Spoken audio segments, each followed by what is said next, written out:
이 시편이 150편으로 되어 있습니다만은 한 권이 아닙니다. 시편은 5권으로 되어 있어요. 5권이고 시편 107편부터 150편까지가 제5권인데 그 가운데서 시편 120편부터 134편까지 15편은 성전에 올라가는 시라 이렇게 제목이 붙어 있습니다.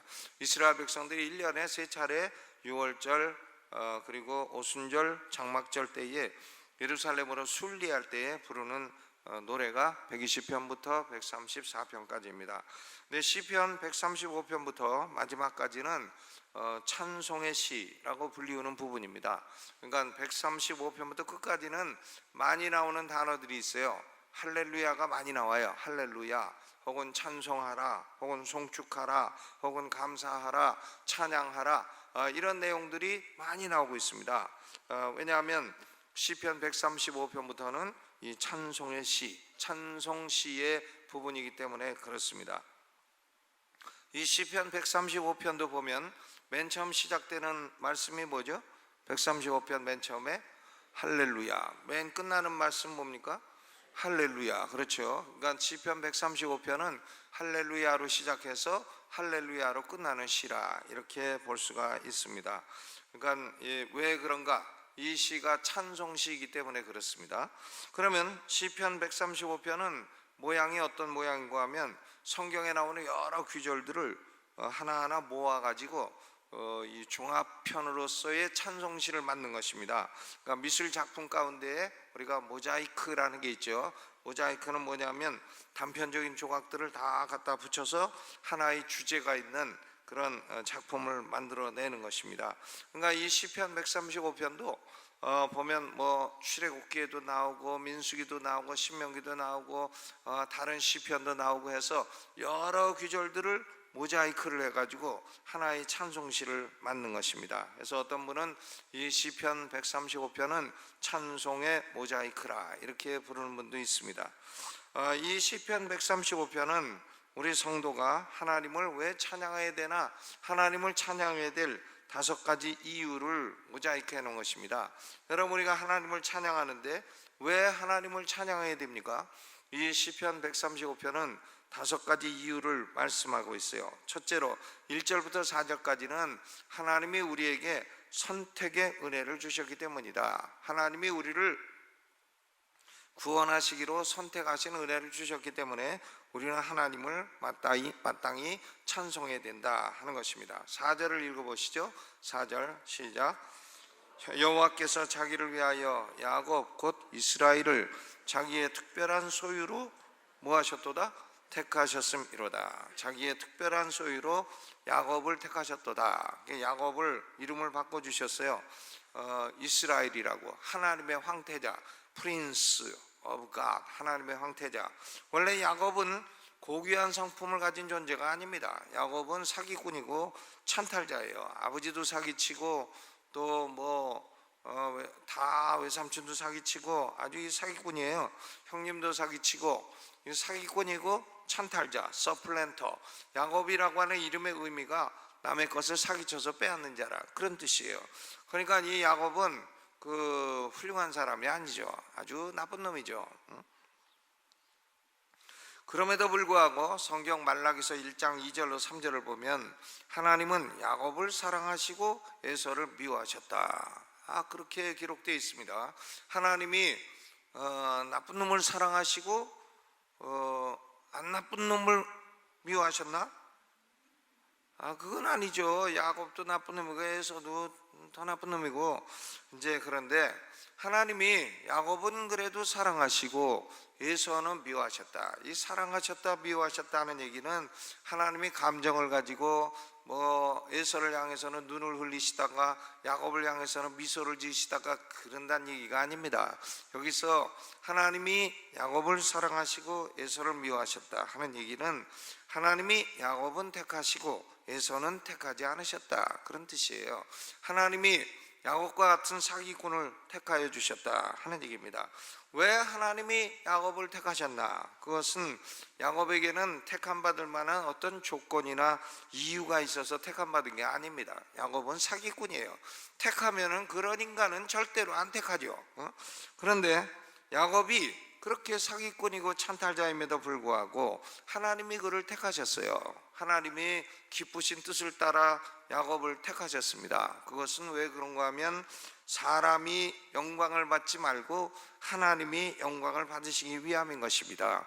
그러니까 야곱을 택한 것은 절대적으로 하나님의 주권 때문에 그렇게 된 거예요.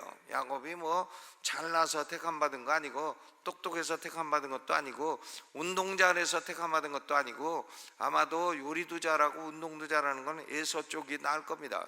잘생긴 것도 에서가 더 잘생겼을 거예요. 왜냐하면 야곱은 나이 70이 되도록 여자친구 하나 없고, 에서는 보면 동네 나가면 온 동네 여자들이 다 에서 따라다녔고, 그러니까 이 에서가 생기기도 잘생겼고 똑똑하기도 더 똑똑하고 뭐 그랬을 겁니다. 그런데 하나님이 에서는 택하지 않으시고 야곱은 택하셨다. 왜 그러냐? 모른다는 거죠. 모른다. 그건 하나님이 그렇게 하신 거고, 하나님의 기쁘신 뜻대로 하신 거고, 하나님이 야곱을 택하심으로 말미암아 하나님이 영광을 받으시기 위함이다 하는 얘기인 것입니다.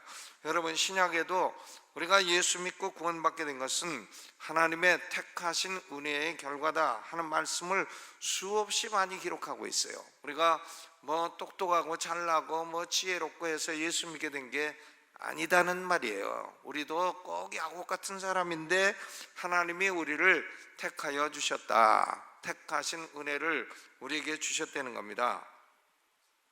로마서 9장 11절에 그 자식들이 아직 나지도 아니하고 무슨 선이나 악을 행하지 아니한 때에 택하심을 따라 되는 하나님의 뜻이 행위로 말미암지 않고 오직 부르시는 이에게로 말미암아 서게 하려 하셨도다 그랬죠.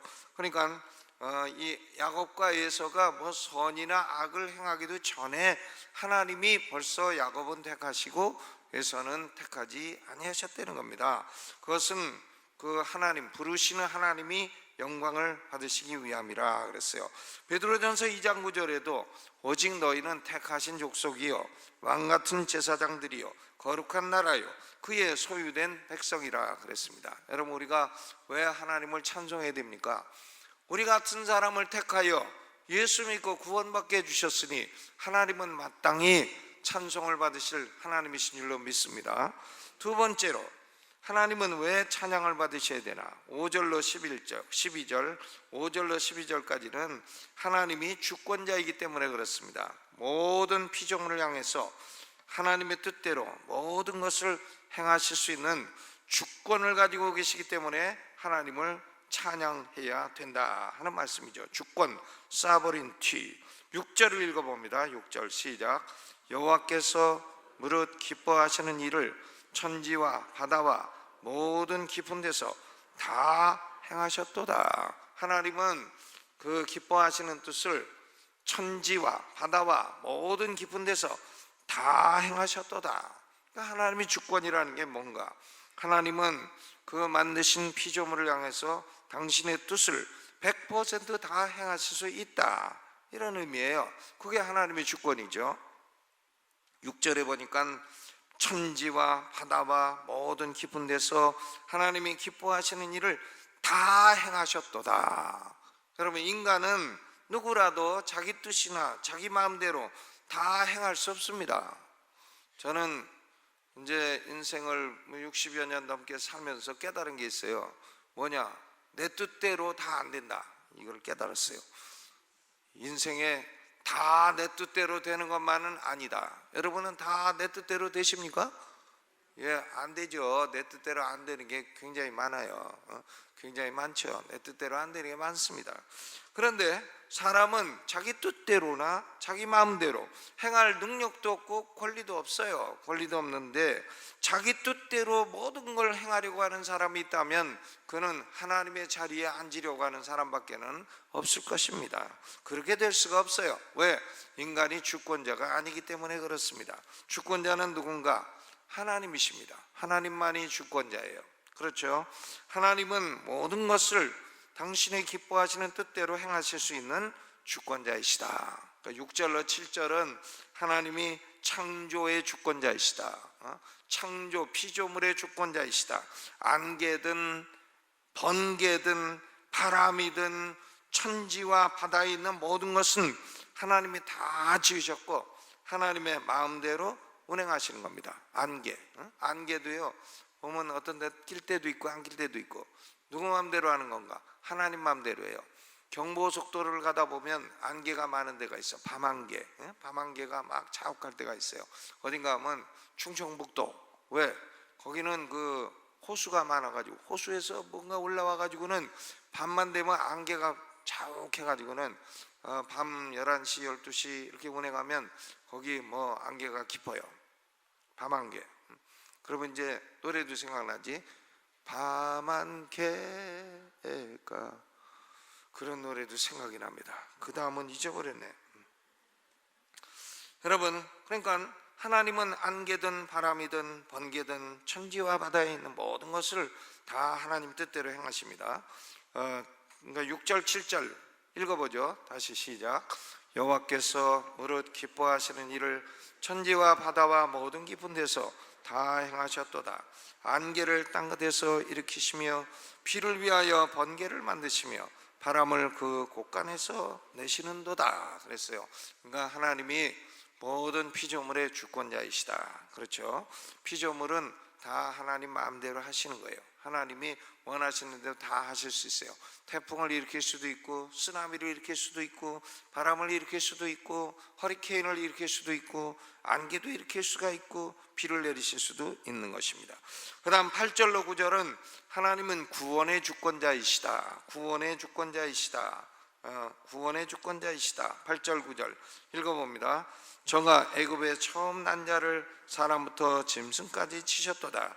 애굽이여, 여호와께서 너희 중에 징조와 기사를 보내사 바로와 그 모든 신복에게 임하게 하셨도다 그랬어요. 그러니까 이스라엘을 애굽에서 건져낼 때에 하나님이 10가지 재앙을 내려가지고는 애굽 왕 바로가 딱 손들게 하시고, 그렇게 해서 이스라엘을 구원해내신 구원의 주권자이시다. 아니, 그 옛날 애굽 왕 바로로부터 한 민족을 건져내고 해방시킨다는 게 가능한 일이겠어요? 그것은 가능한 일이 아닙니다. 그런데 하나님이 하시니까 되더라 이거죠. 하나님은 구원의 주권자이시다. 그러니까 구원도 하나님이 구원하시는 사람을 구원하는 거지 사람이 자유의지로 구원받는 게 아니라는 겁니다. 사람이 자기 마음대로 구원받고 싶으면 구원받고 안 받고 싶으면 안 받고 그런 게 아니라는 거예요. 구원은 하나님이 주권을 가지시고 하나님이 긍휼히 여길 자를 긍휼히 여기시고 불쌍히 여길 자를 불쌍히 여기시고 구원하실 자를 구원하시고 구원 안 하실 사람은 안 하신다고 말이에요. 구원의 주권자이시다. 그 다음 10절로 12절은 역사의 주권자예요. 하나님은 역사의 주권자이시라. 10절로부터 12절 읽어봅니다. 시작.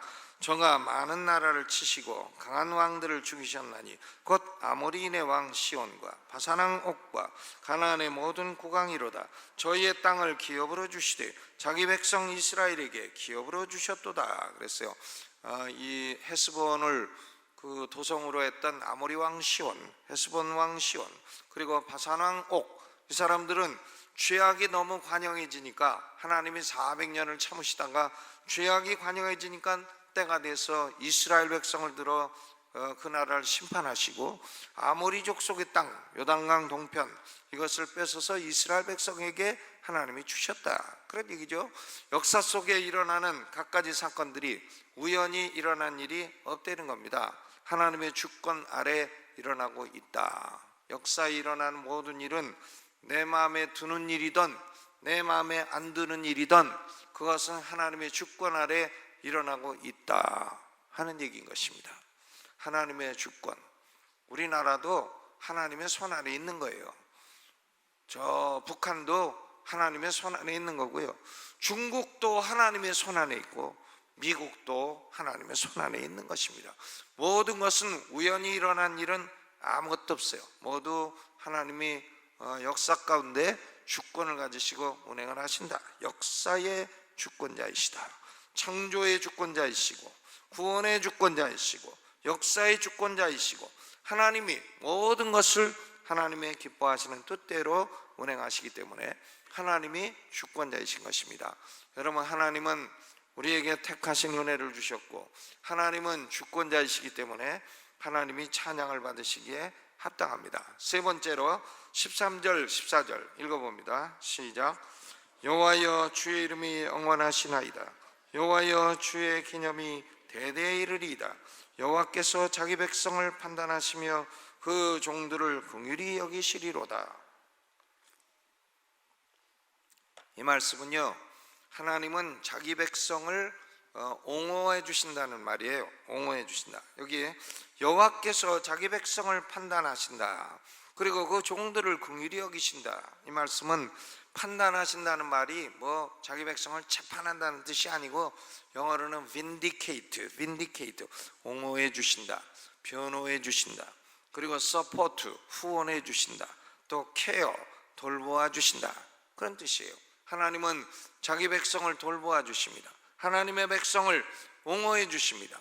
하나님의 백성이 죄를 지어도 예수님이 하나님 보좌 우편에서 아버지, 저 사람은 나를 믿는 사람입니다. 저 사람이 죄를 지었더라도 내 피를 보시고 저 사람을 용서해 주십시오. 우리를 그렇게 옹호해 주시는 것이죠. 아멘. 그렇죠. 이 세상에 나를 옹호해 주는 사람 한 사람만 있어도 살만한 겁니다. 살만해요. 그죠? 감옥에 가 있는 사람도 다 보면 그 어머니들은 쟤는 원래 그런 애가 아닙니다. 그래 항상. 쟤는 원래 어려서 참 착한 애인데 친구 잘못 새겨서 그렇다 그래요. 다 자기 아들을 옹호해줘. 어머니가 옹호해주는 아들은 감옥에 있어서도요 다시 나와가지고 올바른 사람 됩니다. 옹호해줘. 근데 하나님이 자기 백성을 옹호해 주신다 이거예요. 여호와께서 자기 백성을 옹호해 주시며 그 종들을 긍휼히 여기시리로다. 그렇죠. 바벨론의 포로로 끌려가도 하나님이 70년만 지나면 다시 예루살렘으로 돌아오게 한다.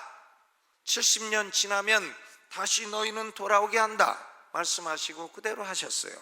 또 못 돌아온 백성들이 페르시아에 남아있을 때에 페르시아 왕국에서 아말렉 족속 아각의 후손 하마니가 모르드게 보고 전환한다고 해서 모르드게 민족인 유대인을 말살해야 되겠다고 다 죽이려고 할 때에 하나님이 에스더라고 하는 딸 하나를 일으켜서 아하수에로 왕의 왕비가 되게 하시고 이 에스더가 아하수에로 왕 앞에 가서 간청하고 탄원하고 해서 자기 백성 유다 백성은 다 구원하시고 아말렉 족속은 다 죽이시고 이렇게 자기 백성을 옹호해 주신 걸 볼 수가 있는 것입니다. 여러분, 우리는 이 세상 살면서 잘못해도요 하나님이 우리 편 들어주십니다. 한번 따라서 해보세요. 하나님이 내 편이시다. 아멘. 하나님이 우리 편을 들어주셔. 잘못해도요 우리 편을 들어주시고 우리를 옹호해 주시고 우리가 혹 잘못해도 네가 하면 더 잘하냐? 그리고 우리를 옹호해 주시고 우리를 지켜주시고 우리를 보호해 주시고 우리를 서포트해 주시고 우리를 케어해 주시고 하나님이 그렇게 하시는 줄로 믿습니다. 그러니까 하나님은 찬양을 받으시기에 합당하신 하나님이에요. 네 번째로 15절로부터 18절까지는 하나님은 살아계신 참되신 하나님이시기에 찬양을 받으시기에 합당하다. True and living God, 살아계신 참되신 하나님이시라. 15절로 18절 읽어봅니다. 시작. 열방의 우상은 은금이요 사람의 수공물이라. 입이 있어도 말하지 못하며 눈이 있어도 보지 못하며 귀가 있어도 듣지 못하며 그 입에는 아무 기식도 없나니 그것을 만든 자와 그것을 의지하는 자가 다 그것과 같으리로다 그랬어요. 그러니까 우상은 보면 뭐 입도 있고 코도 있고 눈도 있고 다 있어. 다 있는데 하나님은 그런 육신이 없어요. 왜? 하나님은 영이시잖아요. 하나님은 영이시고 하나님을 본 사람도 없고 볼 수도 없어요. 그런데 우상들은 다 기관을 가지고 있어도 귀가 있어도 들을 수 없어. 눈이 있어도 볼 수 없고 코가 있어도 냄새 못 맡고 아무것도 안 돼. 그 기관이 다 있어도 육신적인 기관이 있어도 아무것도 할 수 없어요. 무능합니다. 근데 하나님은 육신은 없는 영이시라도 보실 거 다 보시고 들으실 거 다 들으시고 행하실 걸 다 행하시는 하나님이신 줄로 믿으시기 바랍니다. 왜 그런가?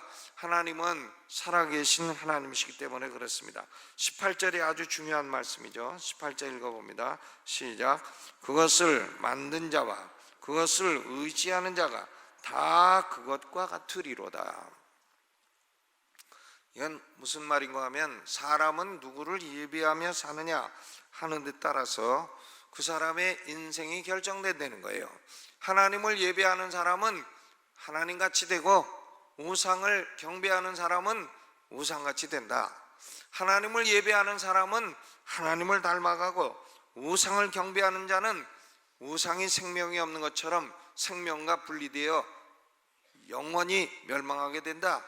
그런 말씀이죠. 사람은 누구를 예배하느냐에 따라 그 인생이 결정된다. 그렇죠. 요한일서 5장 12절에 아들이 있는 자에게는 생명이 있고 하나님의 아들이 없는 자에게는 생명이 없느니라. 누구에게 생명이 있다고요? 아들이 있는 자에게 생명이 있다. 아들 예수를 마음속에 모신 사람에게는 생명이 있어요.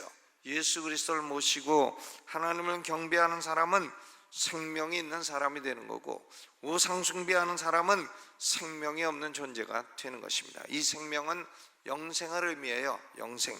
그러니까 하나님을 경배하는 사람은 영생하는 존재예요.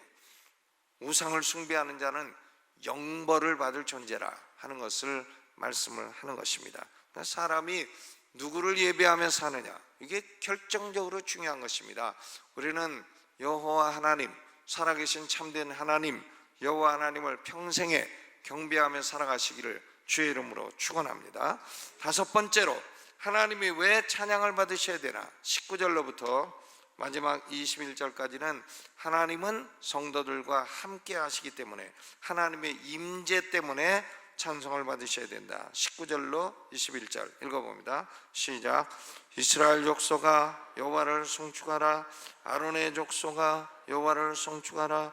레위 족속아 여호와를 송축하라. 여호와를 경외하는 너희들아 여호와를 송축하라.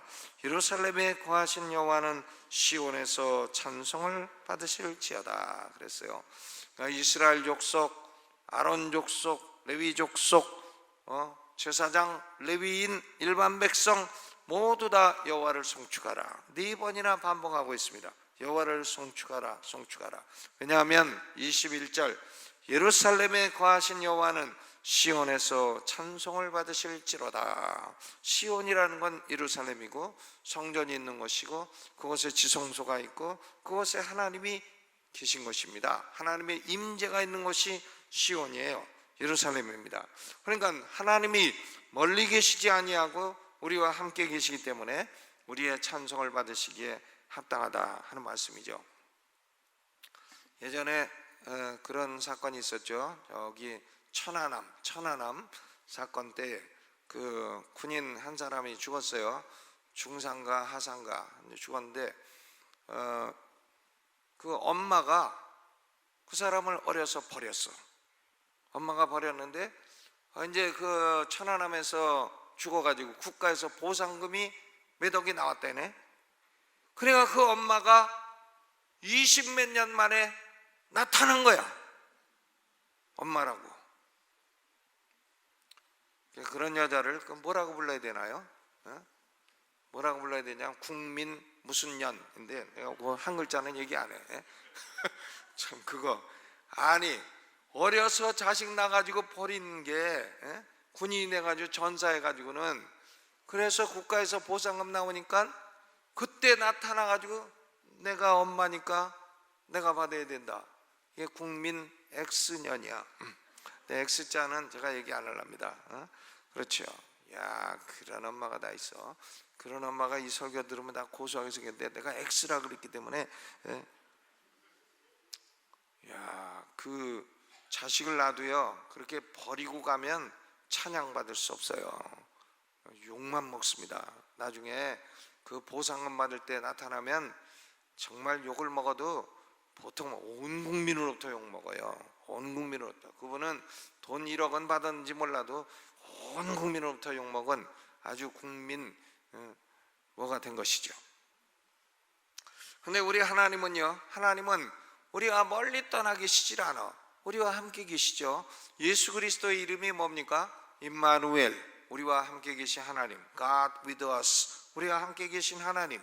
그러니까 예수님이 우리와 함께 계시기 때문에 우리와 동행하시고, 우리가 괴로울 때도 함께 계시고, 외로울 때도 함께 계시고, 피곤할 때도 함께 계시고, 잘 될 때도 함께 계시고, 못 될 때도 함께 계시고, 찬양을 받으시기에 합당한 거죠. 아멘. 그렇죠.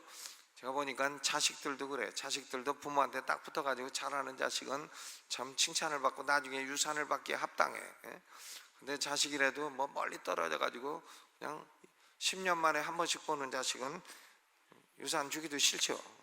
그렇습니다. 함께 한다는 게 그렇게 중요하죠. 그렇게 중요합니다. 신랑이라도 집 나가가지고 20년 만에 돌아와가지고는 나 네 신랑이다 그러면 그러면 밥이나 주겠어요? 이게 어디서 돌아다니다가 와가지고 지금 늙으니까 와가지고 밥 달라고 하느냐고 그러지 않겠습니까? 그러니까 함께 한다는 게 그렇게 중요해요. 예수님은 우리와 임마누엘이 하나님으로 함께 하시고, 성령님도 모든 성도 안에 내주하시고 영원히 떠나지 아니하시고 함께 계시고, 또 예수님과 성령이 계신 곳에 아버지 하나님도 거처를 함께 하시고, 거처를 함께 하신다 했죠. 아버지와 거처를 함께 할 것이라. 부모라도 자식을 버리고 떠난 부모는 찬양받지 못합니다. 그러나 자식과 함께하며 돌보신 부모는 영원히 찬양을 받게 되는 것입니다. 이 시편 135편은 그냥 이거저거 갖다 붙인 것 같아도 우리가 왜 하나님을 찬양하며 살아야 되나 5가지 이유를 분명하게 말씀하고 있어요. 하나님이 우리를 택하여 구원해 주셨다. 하나님은 주권자이시다. 하나님은 주권자이시고, 하나님은 살아계신 하나님이시고, 또 하나님은 우리와 함께 계신 하나님이시고, 하나님은 우리를 돌보시고 옹호해 주시는 하나님이시다. 그렇기 때문에 우리는 하나님을 찬양해야 마땅하다 하는 말씀인 것입니다. 여러분, 이 5가지는 사실은 한 가지씩만 해도 찬양받기에 충분해요. 그런데 이 5가지가 다 합쳐진다면 우리 하나님은 찬양을 받으시기에 합당하고도 남으신 하나님이신 줄로 믿습니다. 하나님을 예배하며 평생에 하나님을 닮아가는 성도들 되시기를 주님의 이름으로 축원합니다.